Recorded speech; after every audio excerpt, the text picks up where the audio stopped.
तो put the new heading on a new page बच्चों, titled as fluctuation in the rate of exchange. If people remember बच्चों, हमने इसके ऊपर 4 terms पढ़े थे, devaluation, depreciation, revaluation and appreciation. अगर हमारे लिए डॉलर्स महंगे हो जाते हैं, यू नीड टू पे, कल तक 70 रुपी, आज 74 रुपी, तो ये डिवैल्यूएशन होगा अगर गवर्नमेंट ने इंटरवीन किया, और अगर सो कॉल्ड मैनमेड मेजर था तो इट इज डेप्रिसिएशन। समझ गए बात को? नहीं समझे? समझ गए? और अगर आपने कल तक 70 रुपी दिया बट अब आपको 60-80 देना पड़ रहा है, तो you need to pay less rupees to get dollars. In this case अगर ये गवर्नमेंट इंटरवेंशन था तो we call it as revaluation, और अगर ऑटोमेटिक था तो we call it as appreciation. खोपड़े में बात गई कि नहीं गई? सबको समझ में आ गया? चलिए, ये होता कैसे है आपको ये समझना पड़ेगा। तो इसकी मल्टीपल रीजन है children. The reason is demand for forex and what is called as a supply of forex। खोपड़े में बात गई। जब भी हम डिमांड की बात करेंगे तो हम किसके नजरिए से बात करेंगे? इंडियंस के नजरिए से। समझ में आ गया? बिकॉज हमें ही विदेशी मुद्रा चाहिए विदेश में जाने के लिए, और जब अमेरिकन इंडिया आएंगे तो कौन सी करेंसी लेके आएंगे चिल्ड्रन? डॉलर। तो सप्लाई की बात करेंगे तो अमेरिकन के व्यू पॉइंट से करेंगे। इतनी बात सबको समझ में आ गई? तो झटपट हेडिंग लिख लें, very fast children, very fast. तो ये रीजन सबको समझ में आ गया चिल्ड्रन, किस वजह से करेंसी का प्राइस बढ़ेगा घटेगा? तो it is called as demand for forex and supply for, नहीं, सप्लाई ऑफ फॉरेक्स। तैयार है सब लोग? चलिए, सो 4 कॉम्पोजिशंस आपको हम यहां पे पढ़ाएंगे बच्चों। The first composition is when demand increases. दूसरा बकवास कॉम्पोजिशन होगा व्हेन डिमांड डिक्रीजेस। क्यों बकवास बोल रहा हूं अभी आपको समझाऊंगा, परेशान मत होइए। चलिए, एक ग्राफ बनाइए बच्चों, which will have DD demand slope and SS supply slope, the pink color slope, sorry, the pink color slope। सबको नजर आ गया? DD demand and SS supply यहां पे इंटरसेक्ट कर गया children at the centre and forming equilibrium point E। Last lecture में मैंने E point शायद नहीं मार्क करवाया था, करवाया था? अच्छा, मेरे को लग रहा था शायद मैंने नहीं करवाया, तो फिर से बोल दिया। चलिए, सो मान लेते हैं that at this juncture of time OQ is the demand for dollars and OQ is the supply. Price is OP, let us say 70 rupees। सबको ये समझ में आ गया बच्चों? ये नजर आ गया? लिखिए, when demand for dollars increases। तो बच्चों, जब डॉलर्स की डिमांड बढ़ेगी, आप सब लोगों ने डिमांड का इंक्रीज डिक्रीज पढ़ा हुआ है माइक्रो इकोनॉमिक्स में, तो स्लोप ऐसे बनेगा आगे की तरफ या ऐसे बनेगा पीछे की तरफ? आगे की तरफ बनेगा। Very good. मैंने ग्रीन कलर लिया है तो मैं डार्क ग्रीन कलर की ही लाइन ड्रॉ करूंगा। So demand increases to D1 and D1, ये इंटरसेक्ट करेगा and form a higher equilibrium titled as E1 children, जहां पे बाजार में डॉलर्स की डिमांड Q से बढ़ के बच्चों कितनी हो जाएगी? Q1 हो जाएगी। बट Q1 डिमांड होने की वजह से भी आपको बाजार में हो सकता है इतने डॉलर्स अवेलेबल ना हो, and it would lead to a position of what is called as shortage. एंड जब भी बच्चों बाजार में शॉर्टेज होती है, what happens to the price of anything children? Price increases, और हो सकता है कि प्राइस जो 70 रुपी का था बच्चों, अब बढ़ के वो कितना हो गया? 74 रुपीज। तो अब आपको सेम डॉलर्स खरीदने के लिए पहले के कंपैरिजन में पैसे बच्चों थोड़े से ज्यादा देने पड़ेंगे। सबको ये बात समझ में आ गई? पक्का? और डॉलर की डिमांड क्यों बढ़ेगी भाई? Multiple reasons are there. मैं इसमें से कुछ रीजंस आपको लिख के दिखाना चाहता हूं। सबसे पहला रीजन, मोर फॉरेन ट्रैवल। ज्यादा लोग सो कॉल्ड विदेश घूमना चाहते हैं, इंडिया घूमना पता नहीं क्यों नहीं पसंद है। More foreign goods are needed. Medical tourism too, या टू लिखने से अच्छा है अब्रॉड लिख दें। समझ में आ गया? Studying abroad, and there could be many other reasons children. एक रीजन और लिख लेते हैं, ह्यूज डेवलपमेंटल एक्सपेंडिचर। गवर्नमेंट को डेवलपमेंटल एक्सपेंडिचर करने के लिए बहुत ढेर सारा सो कॉल्ड पैसा चाहिए, क्योंकि उनको मशीन्स को इंपोर्ट करना है। तो इन सब रीजन से जो डिमांड होती है फॉरेन करेंसी की, वो देश में बढ़ जाती है बच्चों की, घट जाती है, बढ़ जाती है। एंड एज अ रिजल्ट आपको ज्यादा डॉलर्स चाहिए सेम खर्चा करने के लिए। समझ गए बात को? झटपट लिख लें, फास्ट, झटपट फास्ट।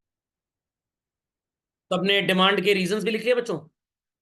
अब बेसिकली कुछ बुक्स में ये बकवास लिखी हुई है कि अगर डिमांड बढ़ेगी तो डॉलर का प्राइस बढ़ेगा। ये बकवास नहीं है, क्योंकि शॉर्टेज है।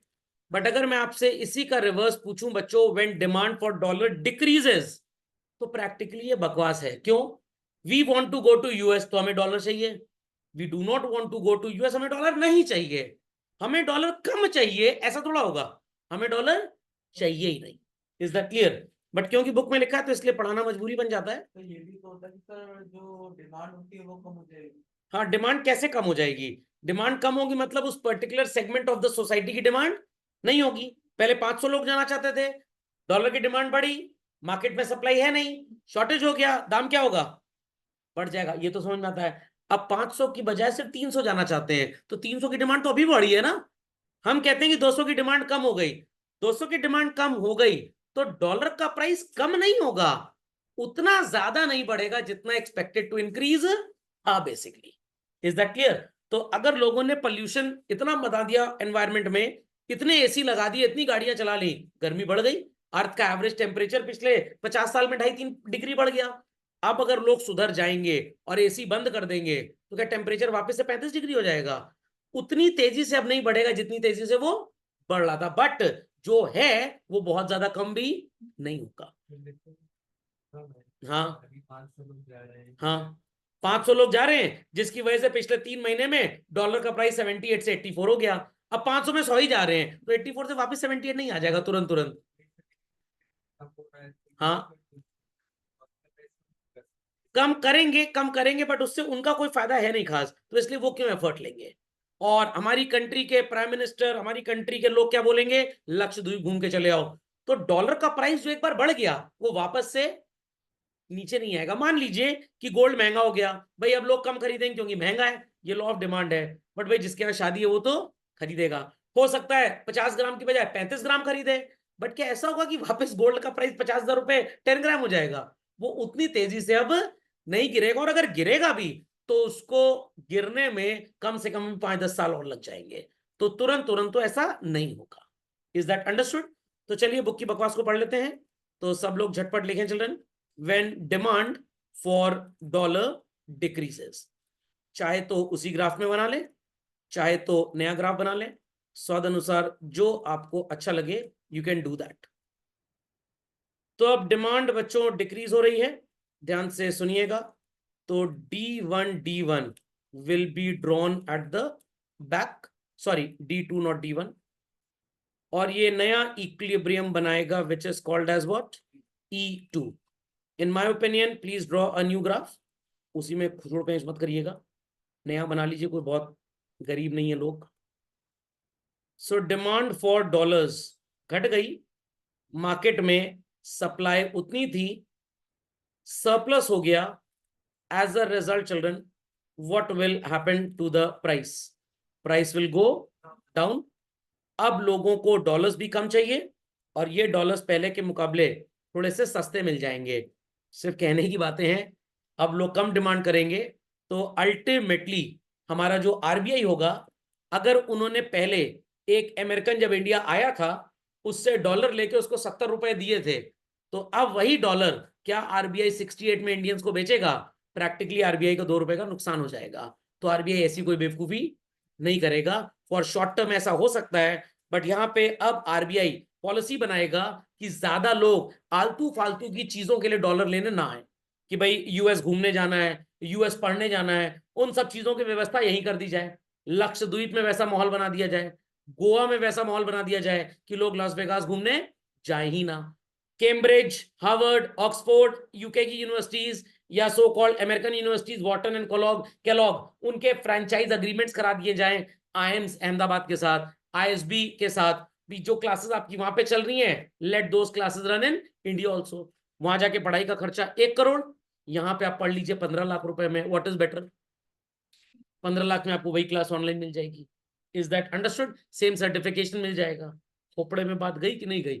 तो इसलिए ये गिरेगा बस कहने को, रियलिटी में कोई गिरता होता इतना ज्यादा नहीं है। प्रैक्टिकली तब गिरेगा जब सप्लाई भयंकर होगी, जब ढेर सारे विदेशी लोग हिंदुस्तान आएंगे और हमारा आरबीआई कहेगा कि भाई हमें आपके डॉलर की जरूरत नहीं है। तो उनको रेस्ट्रिक्ट करने के लिए जो डॉलर 70 रुपए का था, जिसकी चाहत देखते हुए वो हिंदुस्तान आ रहे हैं कि अगर 1000 डॉलर लेके जाएंगे तो 70 रुपए के हिसाब से 70,000 हो जाएगा। आरबीआई की रिसर्च टीम ने बोला कि मत देना 70 रुपए, कंट्री में मनी सप्लाई स्टेबल है। अगर 1 लाख डॉलर विदेश से आ गया और 70 रुपए के हिसाब से एक्सचेंज कर दिया आपने, तो कंट्री में 70 लाख रुपए एडिशनल फ्लो हो जाएंगे। ये विदेशी लोग जब दुकानों में सामान खरीदने जाएंगे ये नेगोशिएट नहीं करेंगे। शॉपकीपर को भी ये बात पता है कि ये नेगोशिएट नहीं कर रहे हैं। क्या शॉपकीपर सस्ते में सामान बेचेगा? उल्टा शॉपकीपर प्राइस बढ़ा देगा, तो हिंदुस्तानी भाइयों को भी तो सामान महंगा मिलेगा, इन्फ्लेशन होगा। तो इनको रोकने के लिए आरबीआई कहेगा 55 रुपए देंगे, मन है आओ, मन है ना। तो सर वो वापस चले जाएंगे और 1.5 लाख रुपए टिकट खर्च करके आए हैं, कुछ दिन तो इंडिया में रहेंगे। नहीं समझ में आया? समझ में आ गया? चलिए लिख दिया बच्चों सबने ये? Let's have another graph drawn. सबने बना लिया ग्राफ? बनाइए झटपट फास्ट चिल्ड्रन, इसको बना लीजिए। फिर अगला कॉम्पोजिशन होगा व्हेन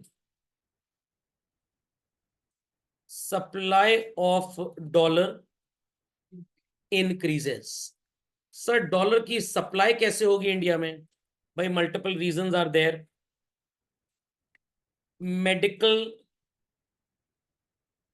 टूरिज्म इन इंडिया, ज्यादातर लोग हिंदुस्तान में इलाज कराने आ रहे हैं क्योंकि वहां पे इलाज महंगा है। फॉरेनर्स स्टडी इन इंडिया, विदेश में जो लोग रह रहे हैं उनकी चाहत है हिंदुस्तान में पढ़ने की। समझ में आ गया? फॉरेन कैपिटल इनफ्लो, विदेश के जो बिजनेसमैन हैं they wish to set up their business in India, जिसको आप एफडीआई इनफ्लो भी बोल सकते हैं, जिसको आप सो कॉल्ड पोर्टफोलियो इन्वेस्टमेंट्स भी बोल सकते हैं। समझ में आ रही है बात? नहीं समझ में आई बात?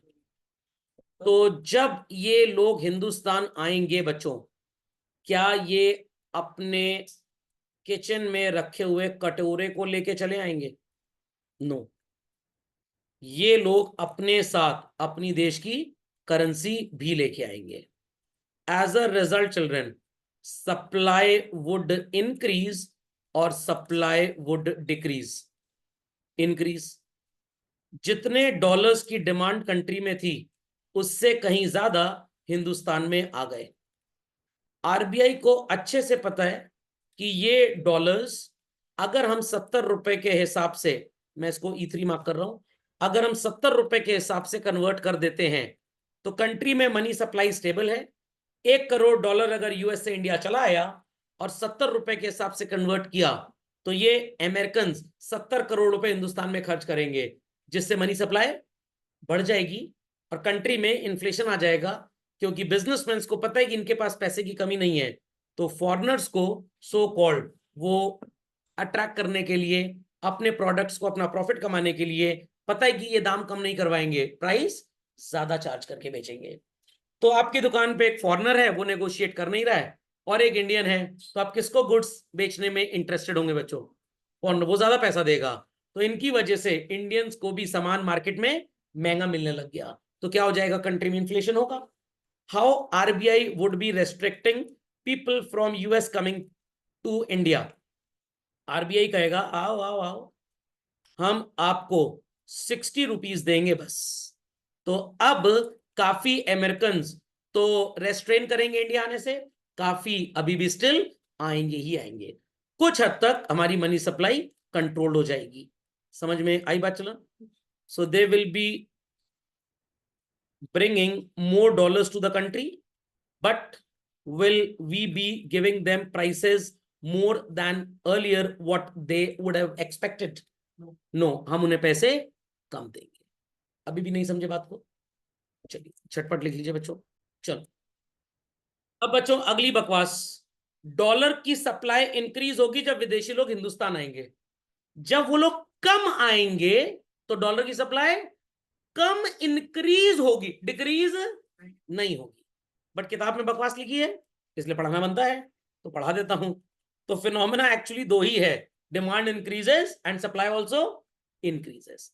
चलिए, तो अब जब विदेशी लोग इंडिया कम आएंगे, क्योंकि उनके मन में एक डर आ गया है कि यहां पे लोग चीट ज्यादा करते हैं।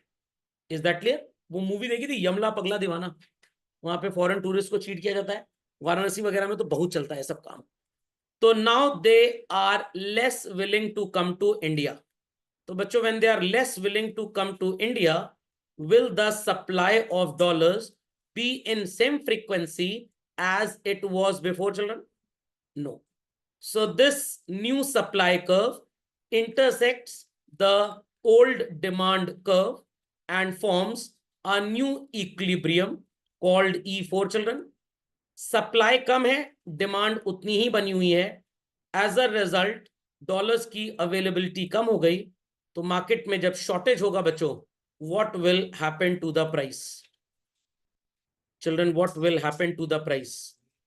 Price will go up. क्यों?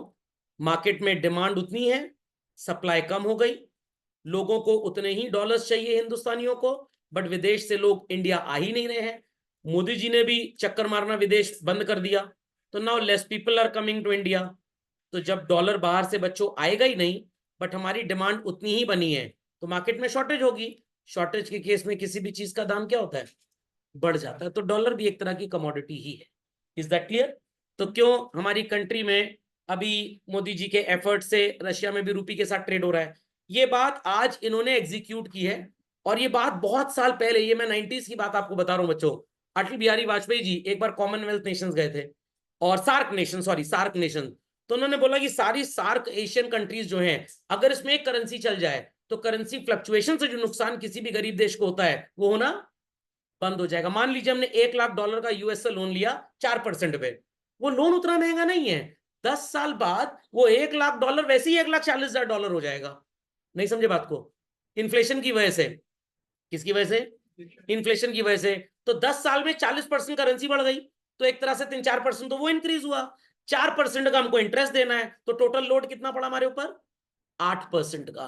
तो ये नुकसान होने से आप बच जाएंगे। प्लस ये होगा तब जब आप दूसरी कंट्रीज को विश्वास दिलाएं कि हमारे साथ आप ट्रेड करिए हमारी करेंसी में।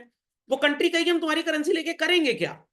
तो मोदी जी गए थे गल्फ, मेरे को ले जा रहे थे, मैंने मना कर दिया एज यूजुअल। वहां जितने लोग वो सिर में व्हाइट कलर का कपड़ा पहनते थे, और वो राहुल गांधी जी बोलते हैं ना, वो प्रेशर कुकर का पाइप भी लगाते थे, गॉट इट क्लियर? तो उनसे बोला जा रहा है कि आप इंडिया आइए, इंडिया आके जब आप संगम में स्नान करेंगे बिना साबुन के, तो आपके पाप धुल जाएंगे, वी हैव मैजिक वाटर।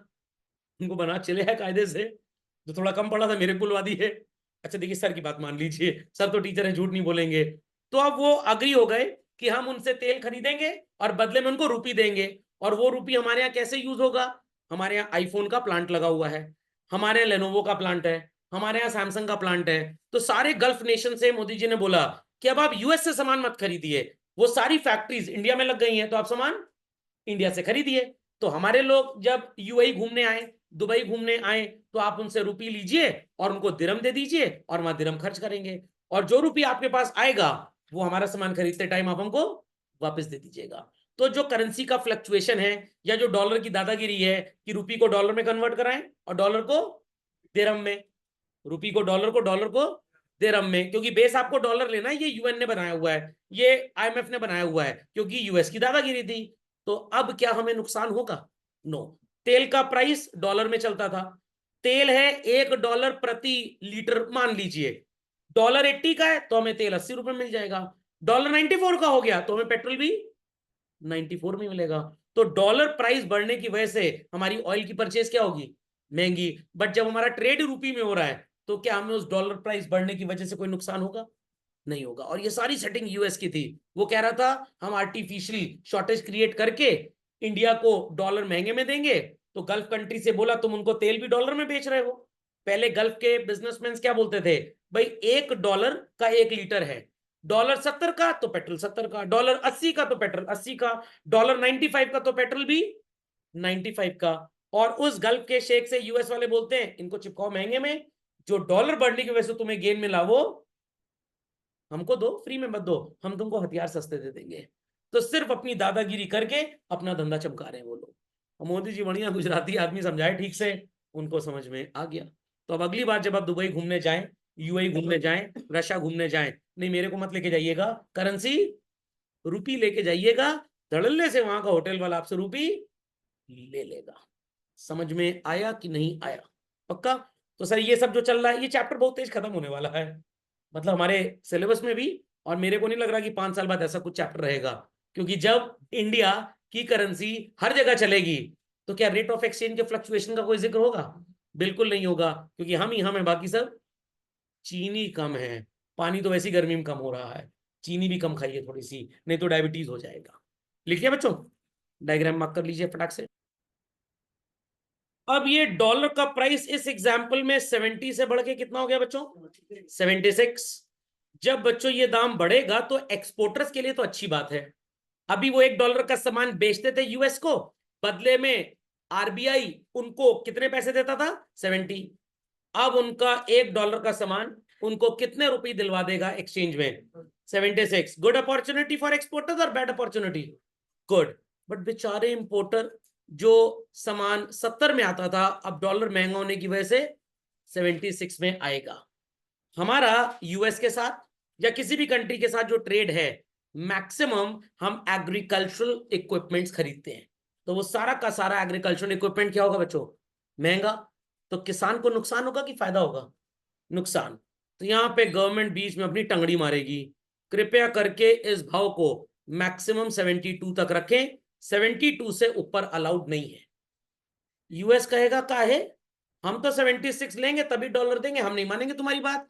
ठीक है, वो जो हमारे 17 न्यूक्लियर रिएक्टर से आपके साथ डील होने वाली है, और जो आपको हमारे यहाँ एक डिफेंस कैंप लगाना है अलकायदा को खत्म करने के लिए, हम वो अलाउ नहीं करें। नहीं नहीं नहीं, हमसे गलती हम ऐसे ही बोल रहे थे। तो जब उनके मतलब की हम बात करेंगे, वो कहेंगे अच्छा ठीक है चलिए 72 कर देते हैं अगले 6 महीने तक। समझ में आ गया? और ये डॉलर प्राइस कुछ चीजों के लिए होगा, सबके लिए नहीं होगा। जैसे राशन की दुकान होती है, क्या वहां पे आपको किसान मिक्स फ्रूट जैम सस्ते में मिलेगा? चेरी ब्लॉसम बूट पॉलिश मिलेगी? सर किटकैट मिलती है राशन की दुकान पे, वहां बेसिक एमिनिटीज मिलती है। सर रियल का जूस मिलता है क्या? वो हमारी बेसिक एमिनिटीज है। मम्मी कह रही है पापा से अच्छा जा रहे हो तो चावल के साथ 2 सॉलिटेयर रिंग भी लेते आना मेरे लिए। अब क्या सस्ते गल्ले की दुकान पे सॉलिटेयर रिंग भी मिलेगी आपको? नहीं मिलेगी। तो वहां सिर्फ बेसिक एमिनिटीज मिलेंगी। तो गवर्नमेंट बीच में यहाँ पे अपनी टांग फंसाएगी और कहेगी 72 रुपी डॉलर प्राइस माना जाएगा अगर आप एक किसान है और आपको पेमेंट करना है एग्रीकल्चरल इक्विपमेंट की परचेज के लिए। For all other purposes it could be 76 और मोर देन दैट। इसको बोलते हैं dirty floating, managed floating. Floating के हिसाब से तो रेट बढ़ना अलाउड है, बट बीच में जहां हमने अपनी टांग लगा दी कि भाई इससे ऊपर हम बढ़ने नहीं देंगे, what it is called as dirty floating और मैनेज्ड फ्लोटिंग। समझ में आया? तो दो लोग लड़ने दो, बट गुंडे की जब सुताई हीरो ने ज्यादा की, उसके चंगू मंगी चलो है उसको बचाने के लिए। It is what? Cheating, dirty floating actually. समझ गए इस बात को? पक्का? चलिए लिख दिया बच्चों सबने? चलिए, तो फिक्स्ड एक्सचेंज रेट समझ गए, फिक्स्ड और फ्लक्चुएशन में ये डिफरेंसेस है बच्चों, झटपट लिखें। फिक्स्ड एक्सचेंज रेट कौन फिक्स करेगा बच्चों? Central government. और फ्लेक्सिबल एक्सचेंज रेट बाजार के हिसाब से चलता रहेगा। सरकारी सस्ते गल्ले की दुकान पे चीनी का भाव is fixed, but Munna general merchant store पे इट इज फ्लेक्सिबल। उसे सप्लायर से चीनी महंगी मिलेगी, आपको भी वो चीनी महंगी बेचेगा। What it clear? आजकल आप देखते होंगे बच्चों, फ्यूल का प्राइस हर दिन 5 पैसा 10 पैसा बढ़ता घटता रहता है। पहले फ्यूल का प्राइस फिक्स किया जाता था, गवर्नमेंट फिक्स करती थी इतने में बिकेगा, बट अब ऐसा नहीं है। जब वो रशिया से फ्यूल महंगा खरीदेंगे तो इंडिया में दाम बढ़ जाएगा, सस्ता खरीदेंगे तो दाम घट जाएगा। फिक्स्ड एक्सचेंज रेट सिस्टम में there is more stability. Everybody knows कि एक फिक्स प्राइस है, उसी पे आप इंपोर्ट कर रहे हैं और उसी पे एक्सपोर्ट, मतलब बिजनेसमैन का कोई भी अट्रैक्शन नहीं है यहां पे। बट यहां पे देयर इज इनस्टेबिलिटी। कैसी इनस्टेबिलिटी? जिस दिन ढेर सारे विदेशी लोग हिंदुस्तान चले आए, सप्लाई भयंकर बढ़ गई, डॉलर प्राइस क्या होगा चिल्ड्रन? घट जाएगा। ये इंपोर्टर्स के लिए तो अच्छा सिग्नल है, बट क्या एक्सपोर्टर्स के लिए अच्छा सिग्नल है? नो। अगर विदेशी लोग हिंदुस्तान नहीं आ रहे हैं, शॉर्टेज हो गई डॉलर की, डॉलर का दाम बढ़ जाएगा। तो इट इज गुड फॉर हुम चिल्ड्रन? एक्सपोर्टर्स कम्युनिटी और इंपोर्टर्स कम्युनिटी। एक्सपोर्टर्स के लिए अच्छी बात है, किसके लिए बुरी बात है? इंपोर्टर्स के लिए। ये बात समझ में आ गई? Understood the meaning of stability and instability children? तो फ्लेक्सिबल में कभी भी प्राइस बढ़ सकता है, कभी भी घट सकता है, नोबडी नोज, बट फिक्स्ड में it would remain always exactly same. चला जाए आगे बच्चों, चला जाए आगे। रिजर्व्स। फिक्स्ड एक्सचेंज रेट के सिस्टम में गवर्नमेंट को खूब रिजर्व रखने पड़ते हैं अपने पास। अब ये मतलब आपको कम समझ में आया होगा। मान लीजिए मेरी मिठाई की दुकान है, आपकी भी मिठाई की दुकान है, हमें खोआ महंगा मिलेगा तो हम मिठाई का दाम बढ़ाएंगे। सस्ता मिलेगा, हम तो सर सस्ते में बेचेंगे, आपका कोई भरोसा नहीं, अरे नहीं भाई मैं भी आपकी तरह हूं, क्या करेंगे? मिठाई का दाम कम कर देंगे। इसके लिए गवर्नमेंट को इंश्योर करना पड़ेगा कि इंडिया में भूसे और चारे की कमी नहीं होनी चाहिए, क्योंकि भूसा और चारा जब तक रहेगा गैया को उसका पोषण मिलता रहेगा, और गैया बढ़िया मात्रा में दूध देती रहेगी। और अगर दूध की शॉर्टेज नहीं है तो खोए की भी शॉर्टेज नहीं होगी। समझ में आ गया? तो गवर्नमेंट अगर चाहती है कि कंट्री में मिठाई का दाम सेम रहे, तो उन्हें इंश्योर करना पड़ेगा कि खोए की अवेलेबिलिटी भी एट ऑल टाइम्स बनी रहे। तो अगर गवर्नमेंट चाहती कि डॉलर का प्राइस 70 पे टिका रहे, ये ना बढ़े ना घटे, तो जब जिसको जितना डॉलर चाहिए गवर्नमेंट के पास उतना डॉलर हो। अगर गवर्नमेंट वापस लौटा दे किसी को, नहीं हमारे पास तो डॉलर नहीं है, परसों आना, अब यहां पे प्राइवेट लोग खेल करेंगे। गवर्नमेंट के पास डॉलर है नहीं, आपके पास डॉलर था, क्या आप सस्ते में बेचेंगे? क्या फिक्स रेट में बेचेंगे? आप मौके पे चौका लगाएंगे और डॉलर का दाम बढ़ा देंगे। बट जब तक गवर्नमेंट के पास डॉलर्स हैं, गवर्नमेंट ने रेट फिक्स किया हुआ है, कोई आएगा प्राइवेट सेक्टर में? कोई नहीं आएगा। समझ में आ गई बात? फ्लेक्सिबल सिस्टम में गवर्नमेंट कहीं बाहर में जाओ मरो जाके, हमसे क्या मतलब, जो खरीदो महंगा कौन हमारी से तो कुछ फर्क पड़ रहा है। बट जब गवर्नमेंट को लगेगा इतना इंपोर्ट हो रहा है कि इंडिया के बिजनेसेस किल हो रहे हैं, तो गवर्नमेंट फिर टैरिफ लगाती है, कोटा बनाती है कि भाई अगर गाड़ी बेचनी है तो हिंदुस्तान में प्लांट लगाओ, नहीं तो 200% की इंपोर्ट ड्यूटी है। 10 लाख की होंडा सिटी 28-30 लाख रुपए में यहाँ पे आएगी। तो अगर गवर्नमेंट इतना ऑटोमोबाइल्स पे इंपोर्ट ड्यूटी ना लगाए, क्या एक भी फॉरेन मैन्युफैक्चरर इंडिया में प्लांट सेटअप करेगा? नो। ये जो 4-4.5 करोड़ रुपए की ऑटोमेटिक, वो कौन सी गाड़ी आती है बच्चों, रेंज रोवर वेलार, 4.5 करोड़ रुपए की, 5.25 करोड़ रुपए गाड़ी है, एक बार मैंने सोचा खरीद लूं, उसकी सर्विसिंग कॉस्ट ही 15-16 लाख रुपए है। इतने में नई गाड़ी चली है। Is that clear? सर ऐसा क्या इस गाड़ी में, डैम पे भी चढ़ जाती है। तो लोग काहे खरीदते हैं? Status symbol. समझ में आ गया? जैसे आपकी मम्मी के लिए सॉलिटेयर, पापा के लिए रेंज रोवर वेलार। 5 करोड़ 30 लाख की गाड़ी है। इंडिया में सीबीयू आती है, वो कंप्लीटली बिल्ट यूनिट। इंडिया में थोड़ी बहुत असेंबलिंग होती है, जैसे सर वो थोड़ा बम्पर बम्पर फिक्स कर देते हैं ताकि लोडिंग में अनलोडिंग में स्क्रैच ना है, एल्स वो पूरी बड़ी बनाई गाड़ी है।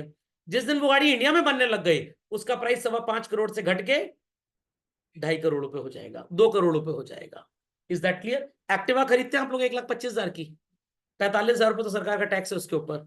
गाड़ी की कीमत हार्डली 70-80 हजार रुपए है बस। 28% जीएसटी, 20-22% बाकी के टैक्सेस, इतना ज्यादा टैक्स है। 47 लाख रुपए की फॉर्च्यूनर गाड़ी होती है, 17 लाख रुपए तो टैक्स है उसके ऊपर। 18 लाख 19 लाख रुपए, तो गवर्नमेंट कहती है खरीदो फॉर्च्यूनर। क्यों? गवर्नमेंट डिपार्टमेंट में फॉर्च्यूनर है, जो टैक्स हम कलेक्ट करेंगे वो आएगा तो हमारी ही जेब में। समझ में आ गया? चलिए, तो फ्लेक्सिबल एक्सचेंज रेट सिस्टम में बच्चों गवर्नमेंट को रिजर्व्स मेंटेन करने की जरा भी जरूरत नहीं है। और जो इंसान करेंसी में धंधा करना चाहता है, बिजनेस करना चाहता है, उसके लिए अच्छा क्या है चिल्ड्रन? फिक्स्ड या फ्लेक्सिबल सिस्टम? फिक्स्ड बढ़िया है। करेंसी में बिजनेस करना चाहते हैं आप, करेंसी का रेट अगर फिक्स रहेगा तो प्रॉफिट कहां से होगा? तो जब गिरेगा तो खरीदो और बढ़ेगा तो बेचो। तो स्पेक्यूलेशन कहां पे हो सकती है? फ्लेक्सिबल में। फिक्स में स्पेक्यूलेशन हो ही नहीं सकता। तो 2001 से पहले करेंसी क्या किसी भी चीज का इस तरह का जो फ्यूचर्स मार्केट बढ़ाया था, इंडिया में अलाउड नहीं था। करेंसी फ्यूचर्स हमारे देश में भी हाल ही में शायद 2007 या 10 ऐसे ही कभी स्टार्ट हुए हैं, गूगल कर लीजिएगा। उससे पहले जो लोग करेंसी में इस तरह से ट्रेड करते थे, उनको सरकार बोलती थी कि आप इलीगल एक्टिविटी कर रहे हो, और उनको जेल में बंद कर दिया जाता था। और आज करेंसी डेरिवेटिव्स का बहुत बड़ा बिजनेस इंडिया में होता है। आप एक एक साल के कॉन्ट्रैक्ट कर सकते हैं। आज आप कॉन्ट्रैक्ट कर लीजिए कि अगले साल अप्रैल मई के महीने में हम डॉलर लेंगे एक पर्टिकुलर प्राइस में। बढ़ेगा तो एक का फायदा दूसरे का नुकसान, घटेगा तो एक का नुकसान दूसरे का फायदा। और ये मैंने फ्यूचर्स मार्केट के एग्जांपल से आपको बताया हुआ है। समझ में आ गई ये बात बच्चों? चलिए चले आगे। So what is managed floating, ये मैंने आपको बता दिया। गवर्नमेंट फिक्स कर देती है भाई, ऊपर जा सकता है कितना भी, नीचे जा सकता है कितना ही, बट बीच में एक लॉक लगा दिया, उसके ऊपर अगर जाएगा तो अलाउड नहीं है। तो आपके घर में स्टेबलाइजर होगा चिल्ड्रन, वोल्टेज आएगा वो उसको सप्लाई करेगा, पीछे से हाई वोल्टेज आएगा वो भी हाई दे देगा, पीछे से लो आएगा वो भी लो दे देगा। दोनों केस में क्या होगा? आपका इलेक्ट्रिकल अप्लायंस जल जाएगा। समझ में आ गया? खराब तो दिमाग भी हो सकता है उसका, जल जाएगा। क्या करना पड़ेगा? बीच में स्टेबलाइजर लगाना पड़ेगा, जितनी रेटिंग अप्लायंस की है उससे ज्यादा ना मिले और उससे कम भी ना मिले। तो if the air conditioner is suppose to run in between 190 to 240 और पीछे से वोल्टेज 300 आ गई, तो स्टेप डाउन कर देगा ट्रांसफॉर्मर। पीछे से वोल्टेज 120 आ रही है तो वो उसको स्टेप अप करेगा। तो आपका स्टेबलाइजर भी क्या करता है? मैनेज्ड फ्लोटिंग कर रहा है। पापा ने खुली छूट दे दी, जाओ जाओ घूम टहल के आओ, बट 10:30 बजे तक घर के अंदर आ जाना, नहीं तो सारी प्रॉपर्टी सौरभ सर के नाम कर दूंगा। पापा मम्मी भी क्या कर रहे हैं? मैनेज्ड लिबर्टी दे रहे हैं आपको। Is that clear? आपको लग रहा है पार्टी में ज्यादा नाच गाना होगा? हमको तो पापा कह रहे हैं 10:30 तक आ जाओ, सुबह 5 ही बजे तैयार होकर पार्टी में चले गए। ना ना ना ना ना ना ना, शाम को 4 बजे के बाद ही जाना अलाउड है। What they are doing? Managed liberty. पापा मम्मी के ऊपर राइट टू लिबर्टी के हनन का केस कर दें, ये राइट टू लिबर्टी नहीं होता है। समझ गए बच्चों? अंडरस्टूड? तो एक्सचेंज रेट एक पर्टिकुलर लेवल से बढ़ता है तो आरबीआई बोलेगा नहीं नहीं नहीं, इसको वापस नीचे लाइए। एक पर्टिकुलर लेवल से नीचे गिर जाता है तो आरबीआई बोलेगा नहीं नहीं नहीं, इसको थोड़ा सा ऊपर लेके जाइए। तो एक लिमिट फिक्स कर देंगे, उससे ज्यादा अप जाना अलाउड नहीं और उससे ज्यादा लो जाना भी अलाउड नहीं है। ओके, चलिए ये लिखने की जरूरत नहीं है, नोट्स में लिखा हुआ है। Just come to this example. तो यहां पे एग्जाम्पल सेट कर दिया। करंट एक्सचेंज रेट क्या नजर आ रहा है स्क्रीन पे बच्चों? $1 इक्वल्स टू ₹65। ये बढ़ भी सकता है और घट भी सकता है। मान लो घट के ये ₹55 तक जा रहा है, आरबीआई कहेगा नहीं, मैक्सिमम कितना गिरा सकते हैं? 60। बढ़ के मान लीजिए ये 85 तक जा रहा है, आरबीआई कह रहा है नहीं ये नहीं अलाउड है, कितना हो सकता है? 70। तो ये क्या बिजनेसमैन के लिए अच्छी बात है? जो करेंसी का ट्रेड करते हैं, आपने उनके प्रॉफिट को रेस्ट्रिक्ट कर दिया। Is that clear? तो ये सब बहुत कम होता है, बड़े एक्सट्रीम कंडीशंस में होता है, डे टू डे वर्किंग में जल्दी ऐसा होता ही नहीं। मेरे को तो नहीं याद कि पता नहीं इंडिया में कभी ऐसा हुआ भी होगा शायद।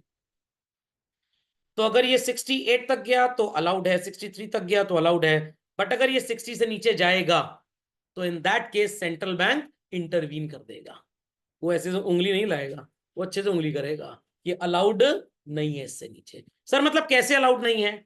अगर मान लीजिए हालात बहुत खराब हो गए, डॉलर का प्राइस गिर के भगवान ना करे ₹40 आ गया, तो सर अच्छी बात तो है, वो सारे अमेरिकन जो इंडिया से नौकरी करने गए थे वो छोड़ छाड़ के वापस चले आएंगे, आपके भैया दीदी सब लोग आपकी प्रॉपर्टी में हिस्सा मांगेंगे। ना ना सर, ऊपर ही रहे तो अच्छा है। डॉलर प्राइस ₹1 हो जाए, जो मोहल्ले की शर्मा आंटी थी, मेरा बेटा यूएस में जॉब कर रहा है, $1 लाख सैलरी है, अब $1 लाख ₹1 लाख हो गया, पहले 85 लाख था, तो क्या शर्मा जी का बेटा वहां रहेगा? वो वापस इंडिया चला आएगा। तो क्या डॉलर प्राइस ₹1 होना चाहिए बच्चों? नहीं होना चाहिए। लोग कहीं इधर बड़े मनहूस टाइप के आप हैं सर, 1 रुपए क्यों मना रहे हैं? Understood this? समझ गए? तो जब भी ये 70 से ऊपर जाएगा लॉक कहां पे लगा देंगे? 70 पे। जब भी 60 से नीचे जाएगा लॉक कहां पे लगा देंगे? 60 पे। समझ गए व्हाट इज मैनेज फ्लोटिंग? पक्का? चलिए, तो एग्जाम में आप ऐसे डायग्राम बना के आएंगे तो अच्छे मार्क्स मिलेंगे। ये उंगली नहीं नचा पाएंगे बस वहां पे आप।